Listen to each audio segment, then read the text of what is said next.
മുനമ്പത്ത് ഏതോ ദൈവീക ശക്തികളൊക്കെ പ്രവർത്തിച്ചുകൊണ്ടിരിക്കും.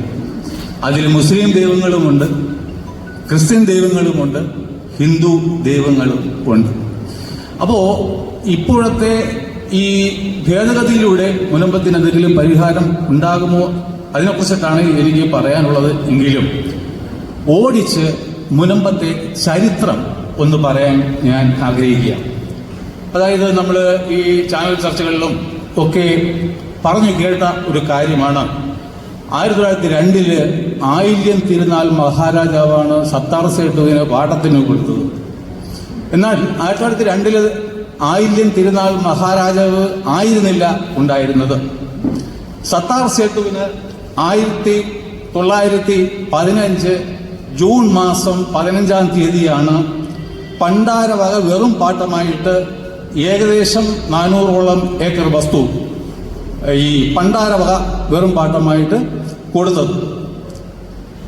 അപ്പോ അന്നൊരു കണ്ടീഷൻ പറഞ്ഞിരുന്നു, ഇപ്പോഴും അവിടെ കാണുമായിരിക്കും, ഒരു കനാൽ അവിടെ ഉണ്ട് കിഴക്ക് ഭാഗത്ത്, അത് അതുപോലെ സംരക്ഷിക്കണം എന്ന് പറഞ്ഞുകൊണ്ട്.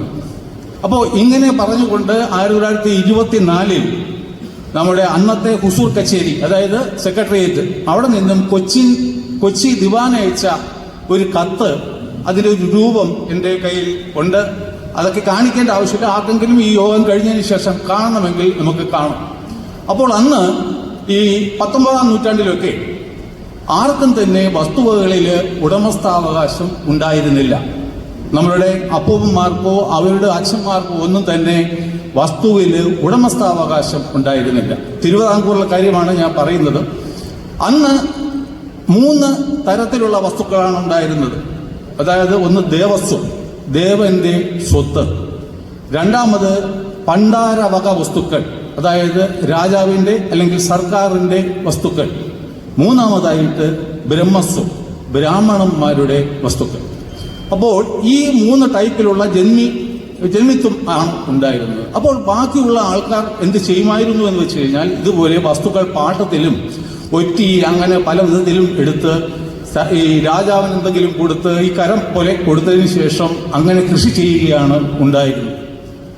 അതിന്റെ അടിസ്ഥാനത്തിലാണ് ഈ 400 ഏക്കർ വസ്തു, ഉദ്ദേശം 400 ഏക്കറോളം വസ്തു സത്താർ സേട്ടുവിന് 1915 പണ്ടാരവക വെറും പാട്ടമായി കൊടുക്കുന്നത്. അപ്പോൾ അതിൽ 2 പാർട്ടുണ്ട്. പണ്ടാരവക വെറും പാട്ടം, പണ്ടാരവക എന്ന് പറയുമ്പോൾ രാജാവിന്റെ വസ്തു, ഈ അടുത്ത ഭാഗത്ത് വെറും പാട്ടം. ഈ സത്താർ സേട്ടു അദ്ദേഹത്തിന് 2 കുട്ടികളാണ് ഉണ്ടായിരുന്നത്, ഒരു കരീം സേട്ടുവും ഒരു റുക്കൂഭായി.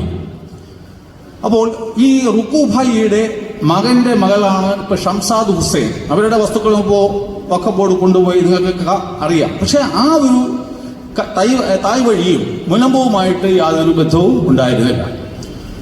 ഈ സത്താർ സേട്ടു 1924 എന്റെ കയ്യിലുണ്ട് ആ പ്രമാണം. സത്താർ സേട്ടു 1924 തന്റെ വസ്തുക്കൾ ഉൾപ്പെടുത്തി ഒരു വിൽപത്രം എഴുതി. അതിന്റെ കോപ്പിയാണിത്. ആ വിൽപത്രത്തിൽ ഈ മുനമ്പത്തെ വസ്തു ഉൾപ്പെടുത്തിയിരുന്നില്ല. കാരണം അത് അദ്ദേഹം പാട്ടത്തിൽ എടുത്ത വസ്തു ആയതുകൊണ്ടാണ് ഈ വിൽപത്രത്തിൽ അദ്ദേഹം അത് ഉൾപ്പെടുത്താത്തത്. അതിനുശേഷം അദ്ദേഹം മരിച്ചു. അദ്ദേഹത്തിന്റെ മകൻ കരീം സേട്ടു അദ്ദേഹവും മരിച്ചു. ഈ കരീം സേട്ടുവിന് 5 മക്കളാണ് ഉണ്ടായിരുന്നത്, ഒരു മകനും 4 പെൺമക്കൾ. ഈ കരീം സേട്ടു വായനായി ഒരു പെൺകുട്ടി ജനിക്കുന്നു. അതിന്റെ പേര് ആമിന എന്നായിരുന്നു. 1938 മിഥുനം 11 ആ കുട്ടി ജനിച്ചത്.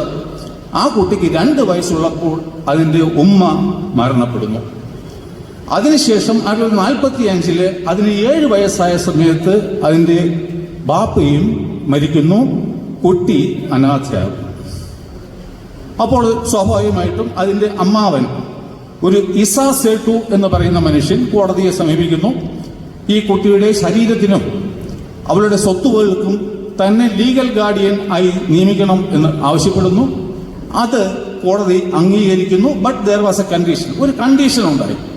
അതായത് ഈ കുട്ടിയുടെ വസ്തുവകളെ സംബന്ധിച്ച് എന്തെങ്കിലും ഈ കരണങ്ങൾ നടത്തുകയാണ് എങ്കിൽ അത് കോടതിയുടെ അനുമതിയോടുകൂടി മാത്രമേ ചെയ്യാൻ പാടുള്ളൂ എന്ന് ഒരു ഇൻജങ്ഷൻ ഓർഡറും ഉണ്ടായിരുന്നു. അപ്പോൾ ഈ ഇസാ സേട്ടു കൊടുത്ത ആപ്ലിക്കേഷനിൽ ഈ കുട്ടിയുടെ അമ്മ മരിച്ചുപോയ അമ്മയുടെ വസ്തുക്കളുടെ ഭാഗം വെച്ചതിൽ നിന്നും അതിന് കിട്ടിയ വസ്തുക്കൾ ഏതൊക്കെയാണെന്ന് ബി പട്ടികയായിട്ട് പറയുന്നുണ്ട്. എ പട്ടികയിൽ ഇതിന്റെ അച്ഛൻ മരിച്ചതിന് ശേഷം അതിന് കിട്ടേണ്ട വസ്തുക്കളുടെ ഒരു ലിസ്റ്റും കൊടുക്കുന്നുണ്ട്. അവിടെയും മുനമ്പത്തെ വസ്തു ഉൾപ്പെടുത്തിയിരുന്നില്ല എന്നുള്ളതാണ് സത്യമായ കാര്യം. ഇത് ഇങ്ങനെ അനാഥമായിട്ട് ഈ പാട്ടവസ്തുവായി തുടരുകയായിരുന്നു. അന്ന് നമുക്കറിയാം, എന്റെയൊക്കെ കുട്ടിക്കാലത്ത് പോലെ ഇവിടെ ഇരിക്കുന്ന എന്നെക്കാളും മുതിർന്ന ആൾക്കാർ കാണും. അവിടെയും ഇവിടെയൊക്കെ ചെറിയ ഓലപ്പരകളിലാണ് നമ്മളൊക്കെ നൽകി നമ്മുടെ പൂർവികന്മാരൊക്കെ ജീവിച്ചിരുന്നത്. അപ്പോൾ അന്നത്തെ ഒരു കാലഘട്ടം എല്ലാവരും സെക്കൻഡ് സാറ് പോകാൻ തിരക്കുണ്ടെന്ന് വിചാരിച്ചില്ല. സാറിന് കൊടുക്കുവാൻ വേണ്ടിയിട്ട് ഞങ്ങളുടെ ഒരു കലാകാരൻ അദ്ദേഹത്തിന്റെ സെക്രട്ടറി സാർ ഒരു പടം വരച്ചിട്ടുണ്ട്, കൈകൊണ്ട് വരച്ചിട്ടുണ്ട്.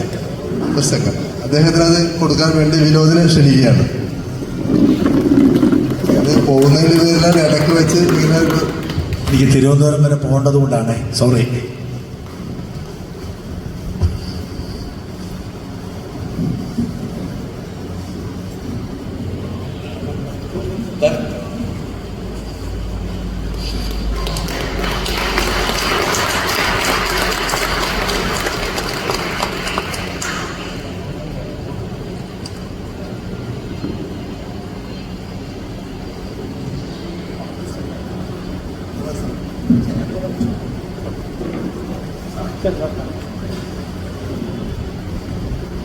അപ്പോൾ നമ്മൾ എവിടെയാ എത്തിയത്?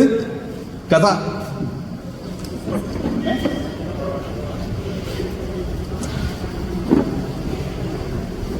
അപ്പോൾ നമ്മൾ മനസ്സിലാക്കി, ഈ സത്താർ സേട്ടു അത് മുനമ്പത്തെ വസ്തു തന്റെ സ്വന്തം വസ്തുവായിട്ട് പരിഗണിച്ചിരുന്നേയില്ല, അതല്ലായിരുന്നു.